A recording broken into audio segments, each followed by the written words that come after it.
Every Saturday morning, millions of children sat down in front of a television screen and watched cartoons. It was the safest thing in the world. Parents left the room, babysitters went to sleep. Nobody worried, they were just cartoons. Bright colors, silly sounds, characters who got hit by anvils and walked away laughing. Nothing that could reach through the screen and cause real harm in the real world. Except that is exactly what happened. 7 times in 7 different countries, across 7 different decades, a cartoon episode aired and something in the real world broke in response. A child died, hundreds of children were hospitalized, a government opened an investigation.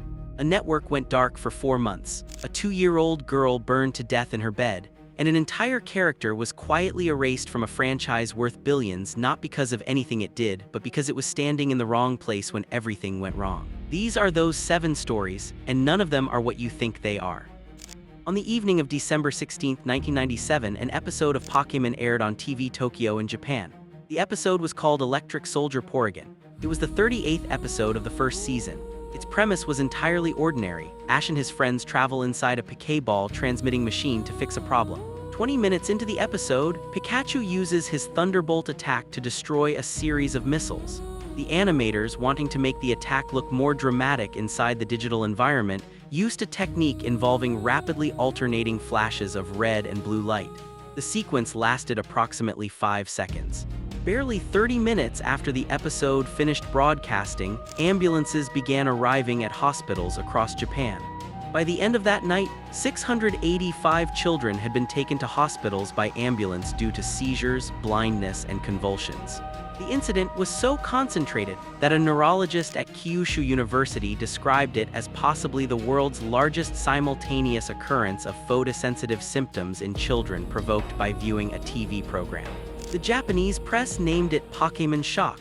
Just over 3 hours after the episode broadcast, NHK General TV started to report on the seizures. Under 24 hours later, the network and the show's producers issued an apology and shut down operations for 4 months to investigate what went wrong. Nintendo's stock dropped sharply in the aftermath. Video rental store Tsuteya announced it would stop offering Pokémon rentals while the investigation was ongoing. The episode was permanently pulled from circulation worldwide. It has never been rebroadcast in any country, in any form, in any language in the 29 years since. But here is the detail that makes the story genuinely extraordinary. The flashing lights that caused the seizures were not produced by Porygon. The episodes featured Pokémon, whose name appeared in the title. They were produced by Pikachu's attack. Porygon was simply present in the scene. It did nothing. It had nothing to do with what happened. Porygon was effectively blacklisted from prominent appearances in future anime episodes, an unfortunate case of guilt by association. In 29 years of Pokémon anime, Porygon has almost never appeared in any meaningful role. The character whose name is on the most infamous episode in animation history did not cause the incident. It was punished for it anyway. Beavis and Butthead debuted on MTV in March 1993 and became a cultural phenomenon almost immediately.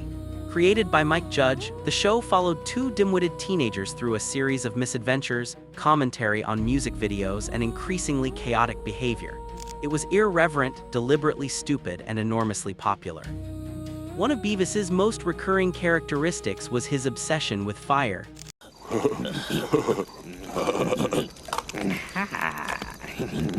Fire. He talked about it constantly. He tried to start fires whenever possible. He would stare into flames with an expression of genuine rapture. The joke was played for laughs across the first 2 seasons with no intervention from the network. On September 6, 1993, the show aired an episode called Comedians. In it, Beavis and Butthead accidentally burned down a comedy club. It was the first episode of the 3rd season. 1 month later, everything changed. On October 6, 1993, 5-year-old Austin Messner of Moraine, Ohio, set fire to his family's mobile home with a cigarette lighter, killing his 2-year-old sister, Jessica. Austin's mother, Darcy Burke, claimed her son had been imitating Beavis's notorious fascination with fire. The story spread fast and was soon covered by the New York Times.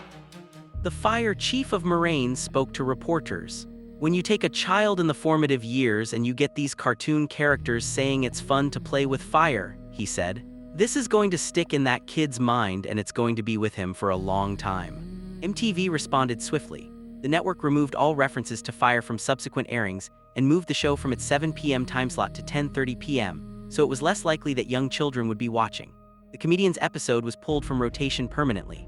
Multiple early episodes with fire content were quietly removed. Mike Judge later said he was uncertain whether some of the earlier episodes still exist in their original uncensored form. Tom and Jerry is one of the most decorated franchises in the history of animation. Between 1940 and 1958, William Hanna and Joseph Barbera produced 114 shorts for MGM. 7 of them won the Academy Award for Best Animated Short Film, tying Disney's Silly Symphonies for the most awards ever won in that category. The characters were beloved worldwide. The formula, cat chases mouse, mouse always wins, was so clean and so universal that it required no language to understand. It was also, woven throughout its golden era, deeply and deliberately racist. Character Mammy Two Shoes appeared across dozens of episodes as the human owner of the household where Tom lived. She was a black woman depicted through the most degrading stereotypes available to the era, a shuffling, drawling, apron-wearing domestic servant whose face was almost never shown on screen. She was reduced to the idea of a nurturing mammy who coexisted with a cat and a mouse in a nearly heterotopic place. The stereotypical accent, the refusal to show her face. The physical comedy that placed her consistently in the position of victim. Beyond Mammy Two Shoes, multiple episodes contained scenes of blackface, characters transformed into racial caricatures for comedic effect, alongside depictions of other ethnic groups through equally offensive stereotypes. Many controversial scenes were deleted, and some episodes were banned as they glorified unpunished violence.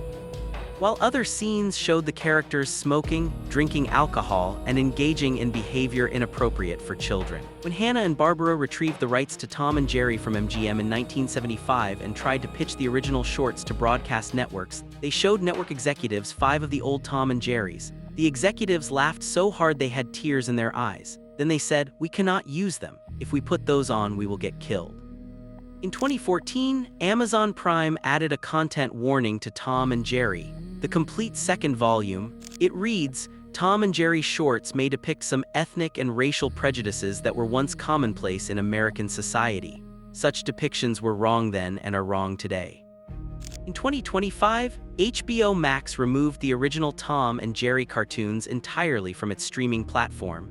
Even as, that same year, a Warner Home Video physical release restored some of the same censored shorts uncut, a reminder that banned and removed often mean different things depending on the format. Whoopi Goldberg recorded an introduction for the 2005 DVD box set that addressed the racist content directly, a famous black woman, decades later, having to explain to a new generation why the world's most beloved cartoon had done what it did. 7 Academy Awards, one of the most recognizable franchises in history, and a body of work so saturated with racial caricature that streaming platforms in 2025 could not find a way to show it without either a warning, an edit, or a deletion.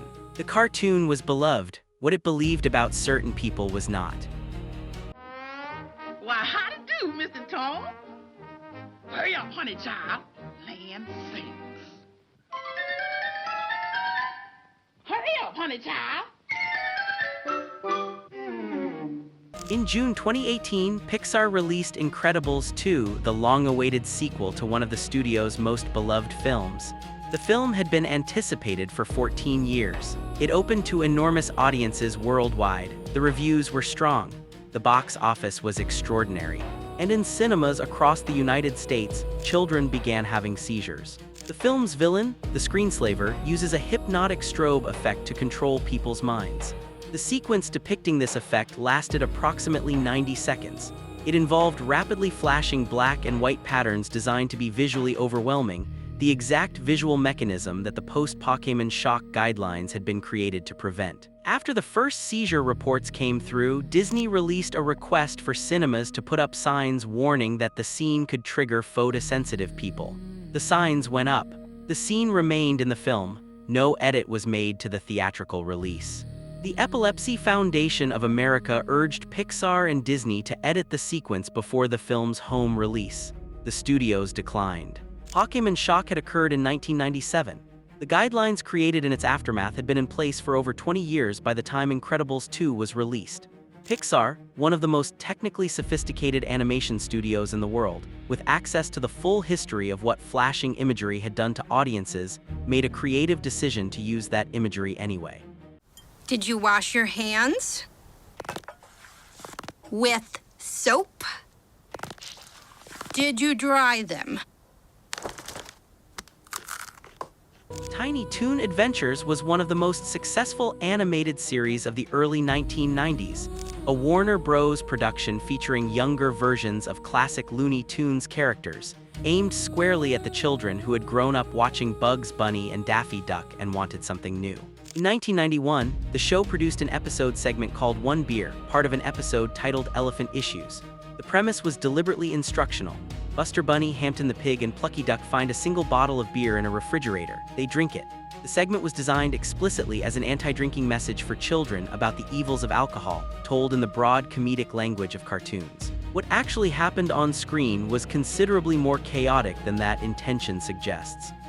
After sharing one beer, the three characters immediately become violently intoxicated, hallucinating, driving recklessly at high speed, causing destruction across their entire town.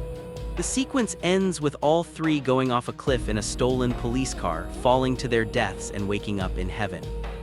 The anti-drinking message was supposed to be, look at what alcohol does. What the animation actually communicated to children watching it was, drinking one beer makes everything wild and hilarious right up until the moment you die going off a cliff, which is also somehow funny. Fox Kids pulled the episode from syndication after its broadcast.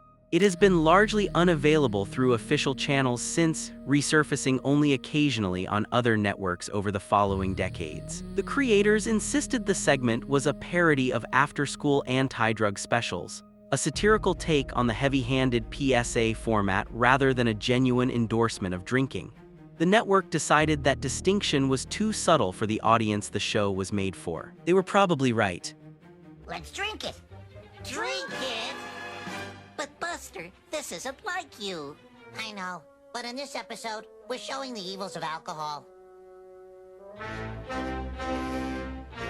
Peppa Pig is a British animated children's series that has been broadcast in over 180 countries and translated into over 40 languages.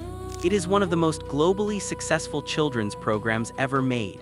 It is also, in Australia, the subject of one of the most specific broadcast bans in the history of children's television. In 2004, an episode of Peppa Pig called Mr. Skinnylegs aired in the United Kingdom. In it, Peppa's little brother George finds a spider in the house and befriends it. Daddy Pig, initially just as frightened of it as everyone else, reassures the family that spiders are nothing to be afraid of. The message is gentle, warm, and entirely sensible, teaching children not to have irrational fears of harmless creatures. In the United Kingdom, where the episode was made, this is completely accurate. British spiders are essentially harmless. A child in the UK who decides to pick up a spider faces no meaningful danger. In Australia, this advice is potentially lethal. Australia is home to some of the most dangerous spider species on Earth. A child who watches Peppa Pig decide that spiders are friends and acts on that lesson in an Australian backyard is a child in genuine danger. Australian broadcasters banned Mr. Skinnylegs from broadcast in 2012 to prevent children from approaching potentially harmful spiders. The episode resurfaced more than once after that, briefly streamed online, then rerun on the Nick Jr. channel via the Foxtel cable service, and was pulled again each time a broadcaster aired it, most recently in 2017. The episode continues to air in every other country where Peppa Pig is broadcast. South Park has spent 27 years depicting every religious figure, political leader, and cultural institution it could find in the most offensive terms possible. It has lampooned Jesus, Moses, Buddha, and Scientology. It has depicted the Pope, the Dalai Lama, and numerous other religious leaders in scenarios of escalating absurdity. The show's entire identity is built on the principle that nothing and nobody is exempt from satire. With one exception, for years, the Prophet Muhammad was the one figure South Park's creators Trey Parker and Matt Stone had been unable to depict. Because in the mid-2000s, when the show attempted to depict him, Comedy Central censored the episode. The network was responding to the global controversy surrounding Danish newspaper cartoons of the Prophet, a controversy that had produced riots, death threats, and violence in multiple countries. In 2010, for the show's 200th episode, Parker and Stone decided to address this directly. They constructed an elaborate episode in which Muhammad appeared, hidden inside a bear costume, his image never shown, a deliberate commentary on the censorship the network had previously imposed. The episode drew a response from a radical website Revolution Muslim that described the broadcast as inviting violence against Parker and Stone and listed their home addresses. Comedy Central censored the follow-up episode, 201, so heavily that it became almost unwatchable. Enormous sections of dialogue were bleeped out. Parker and Stone published a statement saying the final version had been censored entirely without their approval. Even the episode's closing moral speech was bleeped, including words that had nothing to do with religion or Mohammed. The 2 episodes have never been made available on South Park's official streaming platform, South Park Studios. They have never been included in any official DVD release. They exist in the public domain only through unofficial recordings made from the original broadcasts. Parker and Stone have never fully addressed what happened. Comedy Central has never fully explained the extent of the censorship or why the closing speech, which contained no reference to Mohammed, was also bleeped. Throughout this whole ordeal, we've all wanted to show things that we weren't allowed to show. But it wasn't because of some magic goo. It was because of the magical power of threatening people with violence. That's obviously the only true power. If there's anything we've all learned, it's that terrorizing people works. That's right. Don't you see, Gingers? If you don't want to be made fun of anymore, all you need are guns and bombs to get people to stop. 7 cartoons. 7 moments when the distance between the screen and the real world collapsed in a way nobody was prepared for. These were not accidents of intent. The Pokémon animators did not want to hospitalize children. The Tiny Toons writers genuinely wanted to discourage drinking. Peppa Pig wanted children not to be afraid of harmless creatures. The intentions behind every one of these episodes were either benign or actively good. What happened anyway is the point. Because cartoons reach children at an age when the boundary between the world on screen and the world outside it is genuinely thin. Subscribe if this is the kind of story you come here for. The next one is already coming.